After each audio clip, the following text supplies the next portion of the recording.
Okay, it's been some time since I did a video, so I have some new additions. This is my avocado that I made in a well, I didn't make the avocado, but I made the self-watering container. I cut the container in half and then I poked holes in the bottom and I stuffed it down there. And you can use a straw to fill it with water, or you can just simply put the water down the edge of it. Anyway, I put an avocado seed in here, and as you can see, I have an avocado plant growing. Apology to one of the people out there in garden land. My stevia turned into a tomato plant. It was a tomato plant. I didn't remember putting a tomato seed in there, but my stevia is actually a tomato plant. So, I actually had to buy a stevia plant because I never could get any seeds to germinate. And I'll show you that in a minute. This is one of the tomatoes that I planted painstakingly by seed. It actually made it. It is a green cherry striped tomato. As you all well know, I lost a whole bunch of tomatoes and things this year. It's been a very hard year for me. But again, I have a surprise. Next door, I have what they call a Mr. Stripey heirloom tomato. It is a Bonnie. I'm going to try the Bonnie plants. I've never tried them before. I was forced to go out and buy some tomato plants, but that was before I found the surprise I am fixing to go show you all what I'm talking about. These are my Bradley tomatoes, which are also heirloom intermediate, and that means that they will produce all throughout the season, which I'm learning. Some of you may or may not know that. You have determinants and intermediates. Intermediates will produce throughout the season. I don't need 600 tomatoes at one time. Amen? So, here's one of my Bradleys. I ended up with 4. This one was doing really well, excuse me, until I stuck a stick in back of it to hold it up, and it got kind of shocked. I must have hit a root. But that being said, it's still alive. It's coming back there, and there's some more. And I, like the old saying goes, you're your own worst enemy. Yeah, well, okay. It's going to be fine. I prayed over it. It's going to be fine. Here's some more Bradley heirloom tomatoes. I've got 2 more over here. These have actual blooms on them, which seem like they were blooming a little early. They're not quite very big, but... And here's another Bradley. I had 4 altogether. It's got a couple of blooms on it also. This is my box of cherry tomatoes. I grew these from seed also, and I almost lost them all, but they're coming back. Here's one that broke in half, and it's actually coming back healthier from being broken, and it's actually coming back healthier. And another one next to it that seems to actually be growing in healthier the second time around. So I'm almost tempted to cut them all the others back a little bit. I haven't totally decided to do that yet, so anyway. This is a cacao pumpkin that I decided to plant, and it planted out early in this last winter. I put the seed in the ground, and as you can see, if I step back, it is already huge. It got a little bit of cold. I did wrap it, but it got a little cold, but it's hanging in there. It's got a lot of new growth on it, and it's actually got a pumpkin on it, as you can see right there. My first cacao pumpkin, and I think it's got a lot of blooms, so I've never grown a cacao pumpkin before. And I put a broccoli in front of it. All my other broccoli and Brussels sprouts keep getting eaten up, and it looks like actually this one's got some worms on it also. Here we go. Here's the worm that's destroying all my plants right there. I don't know if you can see that. I don't know if that's a cutworm. I don't know if it's cankerworm. Little tiny thing, right? They blend in really, really good. So, I have killed, I don't know how many of these things. I don't know if they're coming out of the soil. I don't know if they're falling out of the trees. But maybe somebody out there in garden land can tell me where they're coming from. I'm going to take that one off here in a second. Here's an interesting addition I got a couple of weeks ago. It is actually what they call a purple beauty pepper. And see? It's really dark. It looks like a eggplant, but it's not. It's a purple beauty pepper.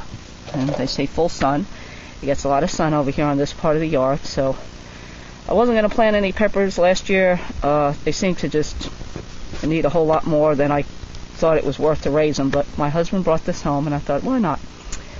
And I put 2 more cacao pumpkins in here. Hopefully there's enough room in there for all 3. We shall see.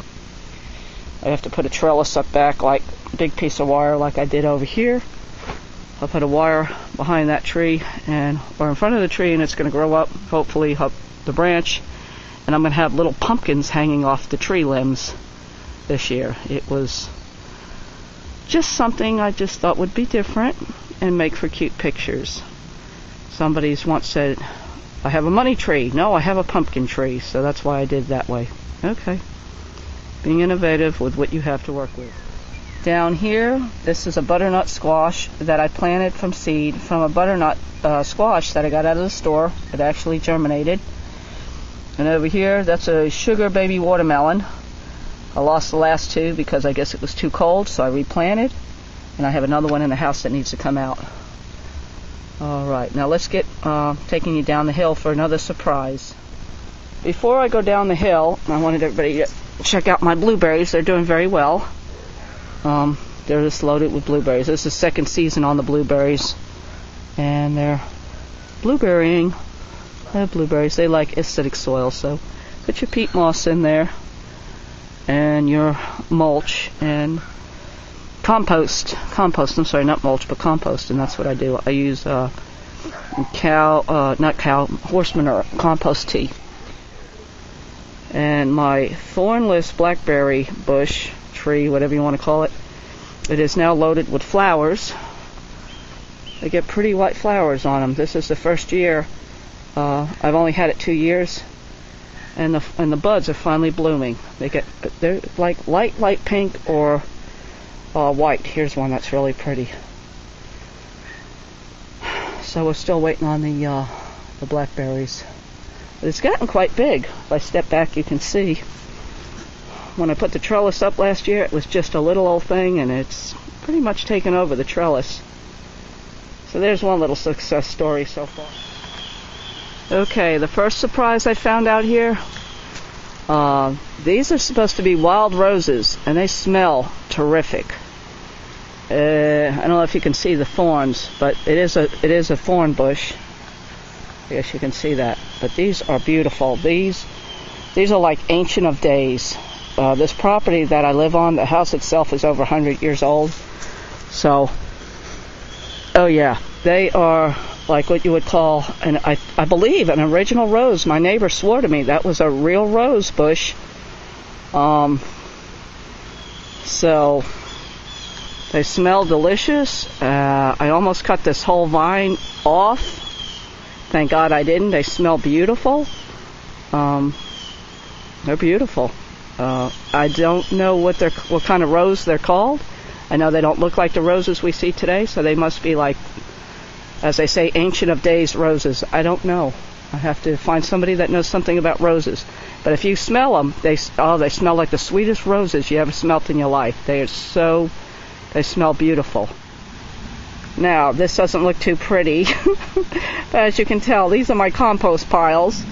I just took some wire, and this is my first one. I'll step back. And that thing was, it was overflowing last year with leaves and sticks and debris. And it got filled up so fast that I got some bigger wire. As you can see, that one's, just a little bit. This one's like a lot taller.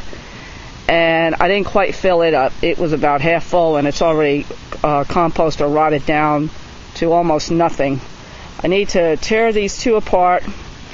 And actually, I need to move. This compost is done. I need to get a wheelbarrow and get it up on top of the hill or out of here.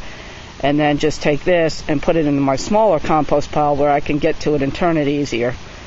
This is a good idea, but I can't really, because the wire's so tall, bend over and flip it. Actually, I need to get some pallets and make it where it's got a side, a back, another side, and it's open in the front where I can get a shovel and flip it, but I don't have access to pallets right now. I'm praying.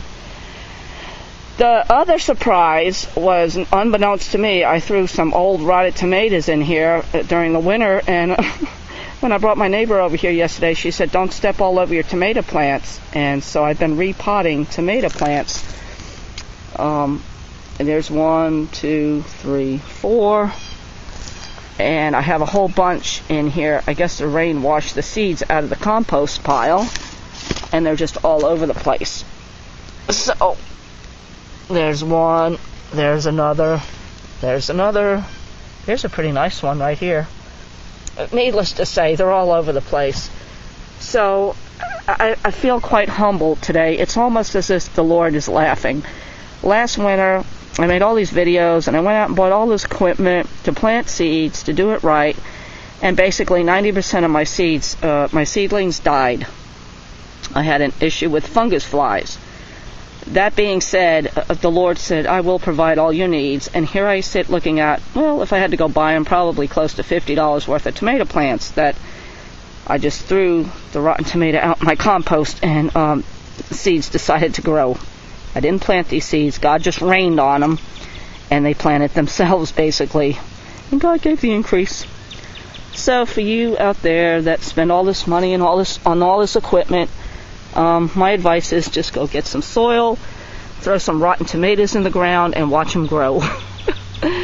Little humor from God's Unfailing Love Ministries today.